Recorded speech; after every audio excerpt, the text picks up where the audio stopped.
Breathe better and sleep deeper with the Levoit Classic 160 Top Fill Humidifier. Don't wait. Check out the link in the video description to get your Levoit Top Fill Humidifier on Amazon today and enjoy a healthier, more comfortable home. Hey everyone, welcome back to Baseball Briefs. So, we're just a few months away from opening day, and I want to break down what the San Diego Padres have been up to during this offseason. Well, let me tell you, it's been pretty quiet so far. The biggest question on everyone's mind right now is, will Roki Sasaki join the Padres? Now, we all know he's an elite free agent, but here's the thing, his decision doesn't dictate much for the team. I mean, think about it.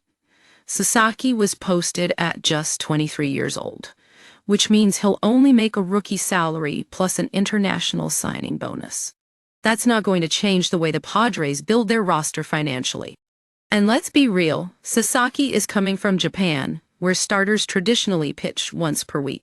So, even if the Padres do land him, they'd need to handle him with care this year, which means they still need another starter.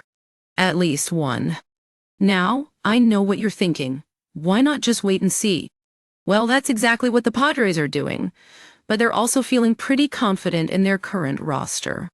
They've got superstars on offense, frontline weapons in the rotation, and one of the best bullpens in baseball. But if they want to remain under the first CBT threshold, they don't have much wiggle room to supplement that group. That's why trade rumors are starting to surface. And at the top of that list is Dylan Cease, a guy who's very good and would fetch a strong return for the Padres. Now, I'm not saying they'd deal him, but it's definitely something to consider. Now, we've also got other players like Michael King, Luis Ariz, Robert Suarez, and Jake Cronenworth, who could potentially be dealt. Each of these situations is different. But one thing they all have in common is that their contracts are relatively affordable, and the Padres could get something in return. But who's the likeliest to go? Well, I think it's got to be Suarez. He plays a position in high demand at a relatively affordable salary.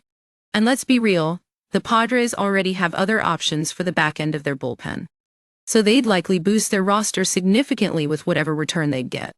So where do the Padres add? Well, first and foremost, they need a catcher. Not because it's a tough position to find, but because any starters they're looking to woo will want to know who they'll be throwing to.